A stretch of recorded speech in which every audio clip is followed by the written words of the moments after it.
नमस्कार। कर्नाटक विधानसभा चुनाव को लेकर सबसे बड़ा ओपिनियन पोल सामने आ चुका है। 5 से ज्यादा बड़ी एजेंसियों के सर्वे के आंकड़े सामने आ रहे हैं और इस समय 224 सीटों का जो नया ताजा सर्वे है उस हिसाब से कर्नाटक में किसकी बनने वाली सरकार, क्योंकि कर्नाटक में बड़ा उलटफेर हो सकता है जो यहां पर आंकड़े बन रहे हैं। कर्नाटक में 224 सीटें हैं और 224 सीटों पर जो कांग्रेस ने अपना अंदरूनी सर्वे रखा था उसमें बड़ा जीत का दावा किया है। तो किसके दावे में कितना दम है, और बता दें आपको कि कर्नाटक में मई में विधानसभा चुनाव होने हैं तो ज्यादा वक्त बचा नहीं है। कर्नाटक में अब हर एक पार्टी अपनी पूरी ताकत के साथ चुनावी मैदान में उतर चुकी है, लेकिन किसके जीत के दावे में दम है। बीजेपी ने तो दावा किया है कि 2023 में जो भी विधानसभा चुनाव होंगे उन पर बड़ी जीत हासिल करने वाली है। तो कांग्रेस को कितना फायदा होगा? क्या भारतीय जनता पार्टी अपने मुख्यमंत्री बदलने से या सीधे तौर पर फायदा मिलता रहा है? तो 3 राज्यों के जो चुनावी परिणाम रहे थे जिनमें 2018 में इन राज्यों पर बीजेपी गठबंधन के तौर पर और अपने दम पर थी। इसमें त्रिपुरा में बीजेपी ने अपने दम पर सरकार बनाई,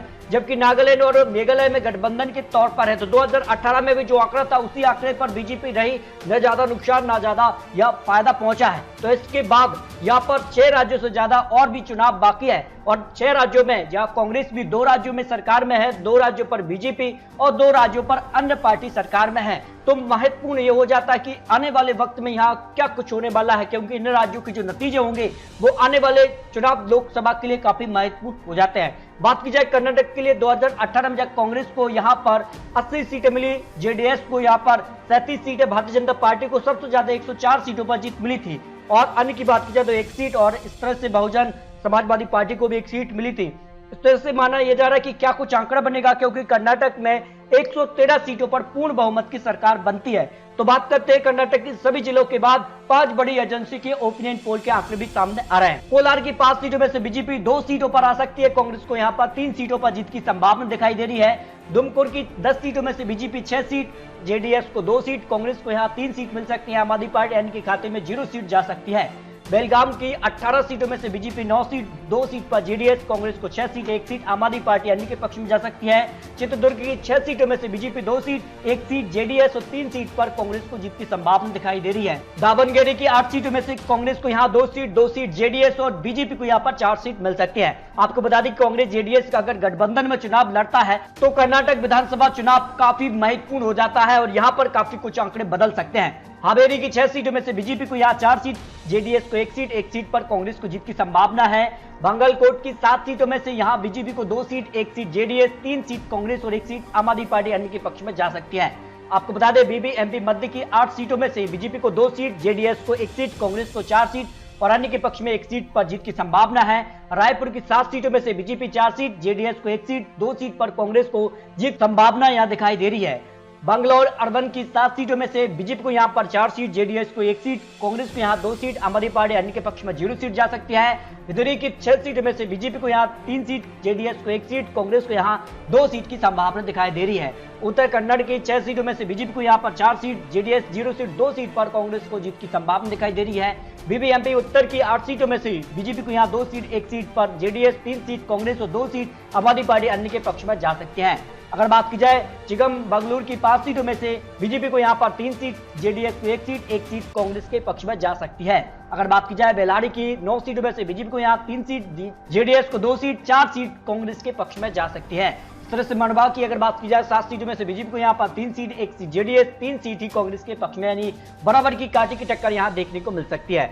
धारवाड़ के अगर 7 सीटों में बात की जाए तो यहाँ बीजेपी को 3 सीट, 1 सीट जेडीएस और 2 सीट कांग्रेस, 1 सीट आम आदमी पार्टी अन्य के पक्ष में जा सकती है। असम की 7 सीटों में से बीजेपी को यहाँ पर 3 सीटें मिल सकती हैं, जेडीएस को 1 सीट और 3 सीट ही कांग्रेस के पक्ष में जाने की संभावना यहाँ दिखाई दे रही है। गुलबर्गा की 9 सीटों में से बीजेपी को यहाँ पर 4 सीट, जेडीएस को 2 सीट पर कांग्रेस को जीत की संभावना यहाँ पर दिखाई दे रही है। मैसूर की 10 सीटों में से बीजेपी 4 सीट, कांग्रेस को यहाँ पर 4 सीट और 2 सीट जेडीएस के पक्ष में जा सकते हैं।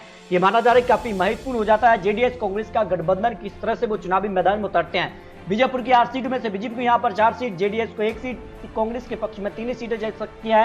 अगर बात की जाए शिमोगा की 7 सीटों में से बीजेपी को यहाँ पर 5 सीट, जेडीएस को 0 और कांग्रेस के पक्ष में 2 सीट जा सकती हैं।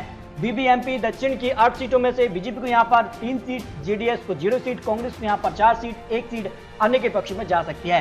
तो इस तरह से कर्नाटक की 224 सीटों के जो ताजा आंकड़ों में काफी कड़ी टक्कर देखने को मिल रही है। लेकिन इससे पहले भी कुछ महत्वपूर्ण सर्वे आए थे, जो कि जनवरी के मंथ में ये सर्वे था, जिसमें यहां पर बीजेपी को 34% वोट शेयर, कांग्रेस को 43%, जेडीएस को 8% और अन्य के पक्ष में 4% वोट शेयर दिखाया गया था। इस हिसाब से बीजेपी को 91 सीटें, कांग्रेस को 101 सीट, जेडीएस को 29 और अन्य के पक्ष में 3 सीटें जाने की संभावना दिखाई गई है। इसके अलावा कर्नाटक इलेक्शन 2023 के लिए जो ओपिनियन पोल सामने आ रहा है, एवरेज ओपिनियन पोल के आंकड़ों में अगर बात की जाए तो बीजेपी को यहां पर करीब जो है 90 सीटें मिल सकती हैं, कांग्रेस को यहां पर 92 से 95 सीट है, जेडीएस को 31 से 33 सीट मिलने की संभावना है। जबकि बीटीपी पोल के हिसाब से यहां पर फरवरी के जो सर्वे था उसमें 95 से 100 सीटें बीजेपी के पक्ष में, यहां पर कांग्रेस को 85 से 95 और 25 से 30 सीटें जेडीएस के पक्ष में दिखाई गई थी। इस तरह से अगर बात की जाए तो काफी बड़े सर्वे सामने आ रहे हैं। इसके अलावा कर्नाटक टीवी के जो सर्वे है उसमें अगर बात की जाए तो करीब बीजेपी को 99 सीटें मिल सकती हैं, जबकि अगर बात की जाए कांग्रेस को यहां पर 79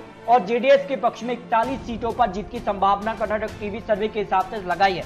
जबकि एस ग्रुप द्वारा जो सर्वे कराया गया जिसमें बीजेपी को करीब 70 सीटें, कांग्रेस को 111 और जेडीएस को यहां पर जो है 27 सीटों पर जीत की संभावना दिखाई गई है। इस तरह से अगर बात की जाए तो 5 बड़ी जो एजेंसियां हैं उसके हिसाब से एवरेज जो आंकड़ा निकल रहा है उसमें अगर बात की जाए तो बीजेपी को करीब यहां पर 90 सीटें मिल सकती हैं और उसी आंकड़े तक कांग्रेस पहुंच सकती है, जबकि जेडीएस यहां पर 31 से 33 सीटें हो सकती हैं।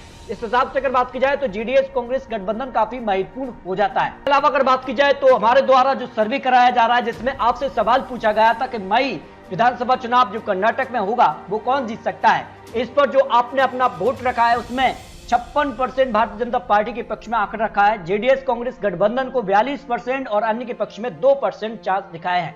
इस हिसाब से अगर आंकड़ा लगाया जाए तो बीजेपी को 125 सीटें मिल सकती है। कांग्रेस पार्टी को 42% लोगों का मानना है कांग्रेस पार्टी यहां कर्नाटक में जो है सरकार बना सकती है, 94 सीटें जा सकती है, जबकि अन्य की बात की जाए तो अन्य के पक्ष में यहां पर 5 सीट मिल सकती है। इस तरह से अगर बात की जाए तो जो आपने वोट रखे हैं अपने कमेंट के आधार पर, उस हिसाब से यहां पर बीजेपी एक बार फिर से यहां पर कर्नाटक में सरकार बना सकती है, यानी बीजेपी का कमल कर्नाटक में खिल सकता है। इसके अलावा ओपिनियन पोल के हिसाब से भी यहां बीजेपी को करीब 120 सीटें मिल सकती हैं, कांग्रेस को अपने दम पर 72, जबकि जेडीएस गठबंधन के साथ 100 का आंकड़ा पार कर सकता है कांग्रेस जेडीएस गठबंधन, अन्य के पक्ष में 2 सीटें जा सकती हैं, जो कर्नाटक को लेकर सबसे ताजा और सबसे महत्वपूर्ण विश्लेषण सामने आ रहा है। तो दोस्तों आपको क्या लगता है कर्नाटक में अगली सरकार कौन बना सकता है? आपको बता दें ये चुनावी आंकड़े, चुनावी अनुमान है। आने वाले वक्त में कर्नाटक में किस प्रकार की चुनावी प्रचार होती है, किस प्रकार की बड़ी बड़ी जनसभाएं होती हैं, उसके बाद आंकड़े बदल भी सकते हैं। तो दोस्तों आपको क्या लगता है कर्नाटक में क्या बीजेपी का कमल बरकरार रहेगा या कांग्रेस जेडीएस की वापसी होगी? इस पर अपनी राय कमेंट बॉक्स में रख सकते हैं। दोस्तों लेटेस्ट और महत्वपूर्ण विश्लेषण के साथ फिर मिलते हैं, तब तक के लिए जय हिंद, जय भारत।